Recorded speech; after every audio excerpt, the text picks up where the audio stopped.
एक निवेदन आप सबसे करेंगे, दुख है ना थोड़ा सा अगर आपके जीवन में, शिव जी को आप जल चढ़ाना चालू कर दीजिए।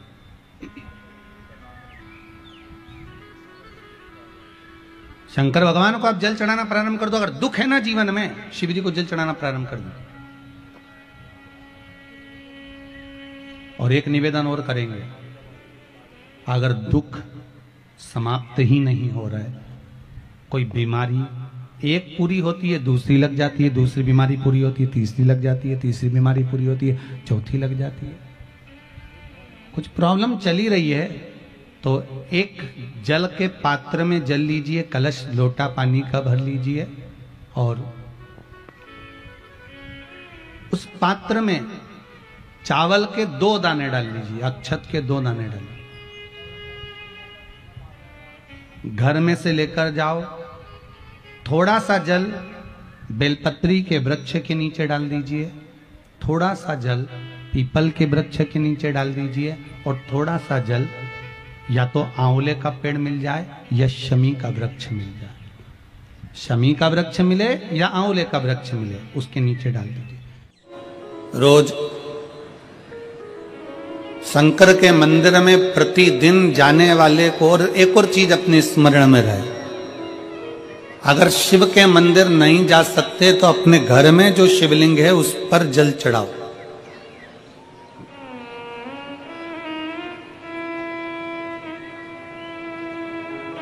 और यदि आप अपने शंकर के घर में शिवलिंग पर भी जल नहीं चढ़ा पा रहे हो तो किसी बेलपत्री का वृक्ष हो, उस वृक्ष के नीचे भी जल चढ़ाओ। और कभी मौका मिल जाए, कभी भगवान शंकर की बड़ी करुणा हो जाए, भगवान शंकर की बड़ी उदारता हो जाए, भगवान शंकर की बड़ी कृपा हो जाए, बड़ी कृपा हो जाए, भगवान शंकर जिस दिन तुम्हारे ऊपर बहुत बड़ी कृपा कर दे, किसी सोमवार को 3 नियम बना लो। जिस दिन मेरा भोले बाबा तुम पर कृपा कर दे, उस दिन सोमवार का एक नियम बना कि महीने का एक सोमवार मुझे ऐसा करना है, 3 नियम धारण करना है महीने के सोमवार को। पहला, सुबेरे जाकर शंकर भगवान को 1 लोटा जल चढ़ाना है। दूसरा, दोपहर के समय पर जाकर मुझे बेलपत्री के वृक्ष के नीचे एक चावल का दाना रखकर बेलपत्री की 7, 11, 21, 108, 51 जितनी परिक्रमा आप लगा सकते हो वो लगाना है।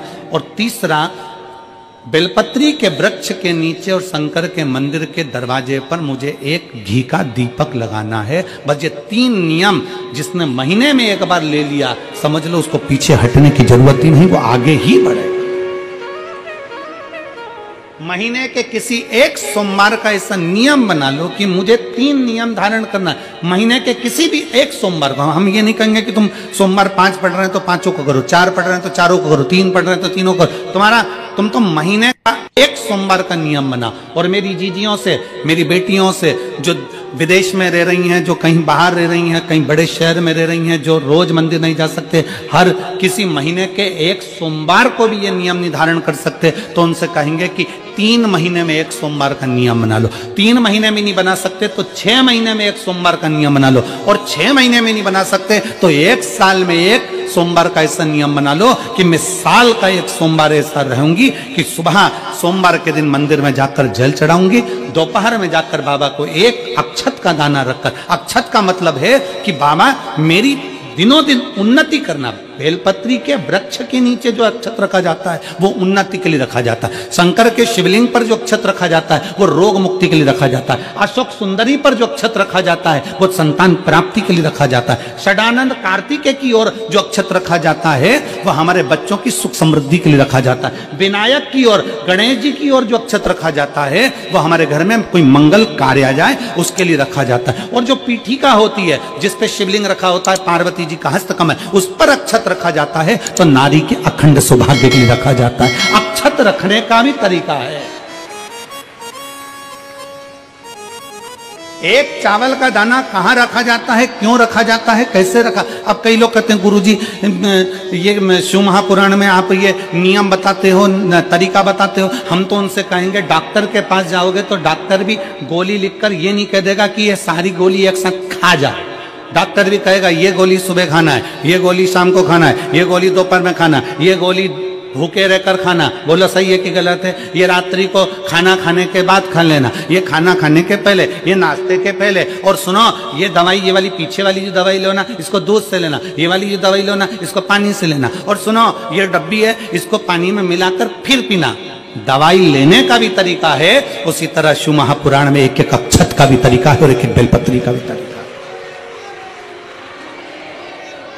अब मान लो कई लोग कहते हैं गुरुजी आप ये तरीका बताते हो शिव पुराण के माध्यम से, कई लोगों के मन में संशय जागता है। तो अगर हम एक साथ चावल चढ़ा दे तो उसका क्या तरीका है। तो हमारा निवेदन है डॉक्टर जो दवाई ले एक ही बार में निपटा जाए, एक ही बार में खा ले। दवाई एक बार में पूरी खा गए असर नहीं करेगी, इसमें डॉक्टर का कोई दोष नहीं है। उसने तो बताया था ऐसे लेना ऐसे लेना। और तुमने मैं डॉक्टर साहब ने पूछा दवाई पूरी ली, शाम की दवाई भूल गई थी, सवेरे की दवाई भूल गई थी, ये दवाई भूल गई थी। डॉक्टर कहेगा हमने तो नियम बताया था, तुमने नहीं खाई तो असर कहाँ से करेगी। तुम असर कब करती है जब हम पूजन के तरीके को जान जाएं, जब हम अर्चना के तरीके को जाएं। आप साल भर का एक सोमवार निकाल लो, 6 महीने का एक सोमवार निकाल लो, 3 महीने का एक सोमवार निकाल लो, महीने का एक सोमवार निकाल लो, अपने से दिल में बन जाए तो एक सोमवार ऐसा निकालो जिसके 3 नियम धारण हो। पहला, उसी सोमवार जिसको कर रहे हो उस दिन सुबह जल चढ़ाना। दूसरे, दोपहर के समय पर जाकर बेलपत्री के वृक्ष के नीचे एक चावल का दाना रखना। और परिक्रमा बेलपत्र की जितनी तुमसे बन जाए, जितनी तुम्हारे शरीर की कैपेसिटी हो, जितना तुम्हारा शरीर चलते बन जाए। हम तो ये भी नहीं कहते कि तुम भूखे रहकर भगवान का भजन करो, हम कभी नहीं कहते। हम तो यहां तक कहते हैं, हमारे पुष्टि मार्ग में यहां तक कहा गया कि वल्लभ कुल की एकादशी करो, भले बकरी जैसे चरो पर एकादशी करो। हम तो यहां तक कहते हैं कि बहुत समय से कल मेरी एकादशी है, एकादशी है, एकादशी है, एकादशी है, पूरे घर को हिलाकर रख दिया, एकादशी है, एकादशी, एकादशी है। बहू टेंशन में, बेटा डिप्रेशन में, पति पपीता ला ला के, सेव फल ला ला के, मूंगफली का दाना ला ला के, काजू कतली ला ला के, सेव फल ला ला के, और सारा सामान साबूदाना और खिचड़ी और ना चिप्स ना जाने क्या क्या ला ला के, बेचारा पति एकादशी आती है वो नौमी से चिंता में पड़ जाता है।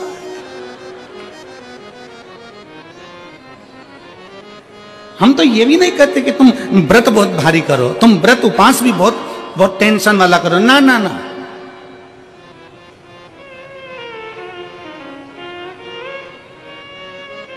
अपने को व्रत उपास भी इतना बहुत भूखे रह रहे हो, बहुत प्यासे रह रहे हो, और मालूम पड़े कि भगवान हमें मिलेगा, भगवान हमें मिलेगा। भगवान कहता है कि देख भाई, मैं भी भूखा नहीं रहता, तू भी भूखा मत रहे, मैं भी चकाचक रहता हूँ, तू भी चकाचक रहे, मैं भी अपने। और भगवान शंकर तो ये भी कहते हैं कि अपना परिवार भी मत छोड़ो। मेरे पास में पार्वती भी, एक ही देवता है जो विद फैमिली मंदिर में बैठता है। शंकर जी हैं तो पार्वती जी है, तो गणेश जी हैं, तो कार्तिकेय जी हैं, तो नंदी है, सब मंदिर के अंदर चाहिए। शंकर भगवान अपने पूरे परिवार के साथ। शंकर जी तो ये कहते हैं अकेले तुम क्यों रहते हो।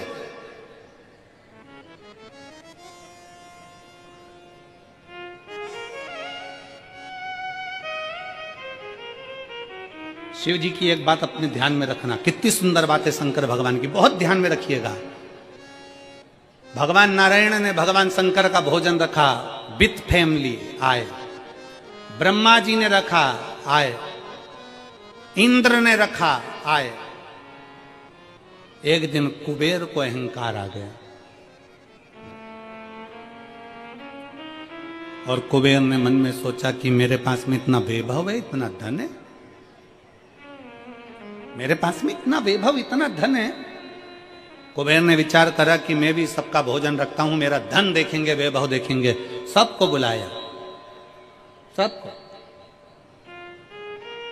अब कुबेर जी को मालूम पड़ा कि भगवान विष्णु के यहाँ तो केवल 2 हैं, ब्रह्मा जी के यहाँ 2 हैं, इंद्र के यहाँ 2 हैं, गरुण वरुण सारे देवता के यहाँ 2 हैं, शंकर भगवान की फैमिली बड़ी है।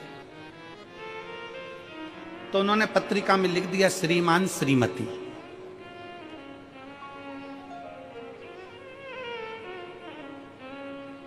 केवल 2।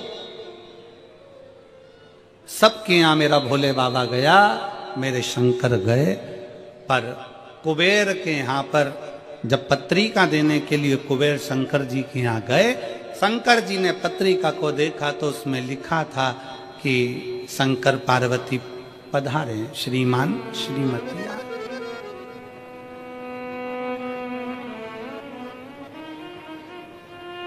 कुबेर कौन? एक चोर शंकर जी के मंदिर में चोरी करने के लिए गया। अंधेरा बहुत था, शरीर का कपड़ा उतारकर त्रिशूल में लपेटकर आग लगाकर उजाला कर देख रहा था। शिवरात्रि का दिन था। शंकर जी खुश हो गए और शिव जी ने वर दे दिया, तूने आज शिवरात्रि के दिन मेरे मंदिर में प्रकाश करा है, मैं तुझे कुबेर का राज्य देता हूं। कुबेर नीचे बैठेगा और तू कुबेर के सिंहासन पर बैठेगा। कुबेर की कुर्सी एक चोर को दे दी। अब चोर कुबेर बनकर बैठा है और उस चोर के मन में या अब जिसने तुझे कुबेर बनाया था तू उसको भी फैमिली बुला लेता, पर उसको भी नहीं बुलाया।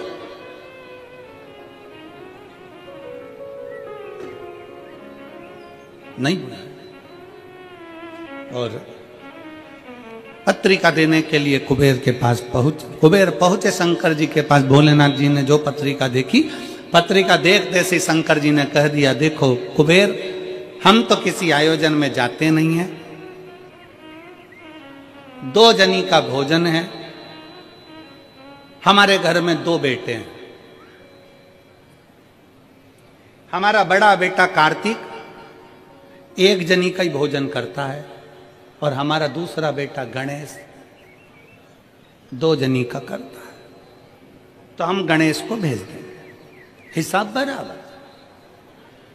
कुबेर को लगा कि गणेश इतना छोटा सा वो क्या खाएगा। शंकर भगवान बोले, वो तो बाद में पता चल जाएगा, तू जा। अब कुबेर ने निमंत्रण रखा, 33 कोटि देवताओं के लिए भोजन तैयार करवाया, मंगवाया, भोजन बनवाया। और इतने में सबसे पहले गणेश जी पहुंच गए। कुबेर की पत्नी दौड़ कर आई, दरवाजे पर गणेश आए, शंकर जी के पुत्र। कुबेर ने कहा आने का समय तो 6 बजे था, ये तो 4 बजे ही आ गए। पूछ के आओ इतनी जल्दी क्यों आ गए। गणेश जी से पूछा तुम इतनी जल्दी क्यों आ गए। तो कहा पिताजी ने कहा कि पहली पंगत में निपटाया।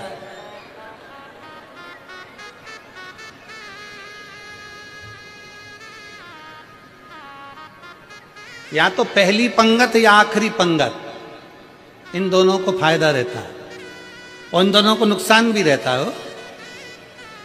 जाओ चले जाओ। अब गणेश जी ने कहा कि तो इतने में पत्नी बोली कि अच्छा है पहले आ गए तो अपन खिला के फ्री हो जाएंगे, चलो बिठाओ। आसन लगाया, बिठाया। गणेश जी महाराज ने जो खाना चालू करा, जितना 33 कोटि देवताओं का बना था, गणेश जी पूरा की पूरा खा गए। पत्नी चिल्ला कर बोली, ये तो अकेला ही पूरा खा गया। कुबेर जी बोले, तो उसमें क्या दिक्कत है, मैं कुबेर, मेरे घर कमी है क्या। भंडारे खोल दो सारे। भंडारे खोल दिए, ला ला कर गणेश जी को देते गए। कुबेर के खजाने में भी भोजन खत्म हो गया। तब कुबेर ने कहा एक काम करो, दूतों को पृथ्वी पर भेजो और पृथ्वी पे से भोजन मंगवाना चालू करो। गणों को पृथ्वी पर भेजा। भोजन लेकर अंदर जा रहे थे गण। गणेश जी ने बुलाया, इधर आओ।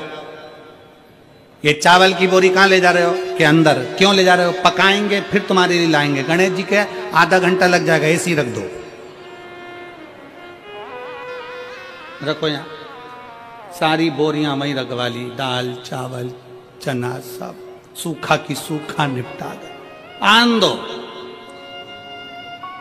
कुबेर को चिंता लग गई, पत्नी आंखों से रोने लगी, इतने सारे देवता आएंगे क्या खाएंगे, कुछ भी नहीं बचा, नीचे भी नहीं बचा। देव ऋषि नारद आ गए, कुबेर से पूछा क्या बात है कुबेर? कुबेर कहने लगे कि मैंने भोजन सबका बनाया था, गणेश अकेले खा गए, उठ भी नहीं रहे, हमने 4 बार पानी पहुंचा दिया। हमने कहा पानी पी लो, तो गणेश जी कह रहे थे आधा भोजन होगा तब पीऊंगा, मतलब अभी आधा भी नहीं हुआ है। नहीं, नारद जी ने कहा शंकर जी के पास जाओ। भोलेनाथ जी के पास कुबेर पहुंचे, प्रभु गलती हो गई मुझसे, मैंने 2 जनी का लिखा था, औलाद को संभालने के लिए बाप का आना जरूरी है, मुझे नहीं। औलाद को संभालने के लिए बाप का आना जरूरी है, और बाप को संभालने के लिए उसकी पत्नी का आना जरूरी है। मुझे समझ में, मैं भूल गया। शंकर भगवान ने दुर्वा तोड़ी और दुर्वा तोड़कर कुबेर को दे दी और कुबेर से कहा ये दुर्वा ले जा, गणेश जी को दे देना। एक दुर्वा शंकर भगवान ने दी थी। कुबेर चलते चलते मन में विचार करे, इतना खाया है, एक दुर्वा से क्या होगा। ये जितने रास्ते में चलते जा रहे थे, जितनी दुर्वा मिलती जा रही थी, सब तोड़ तोड़ के रखते जा रहे।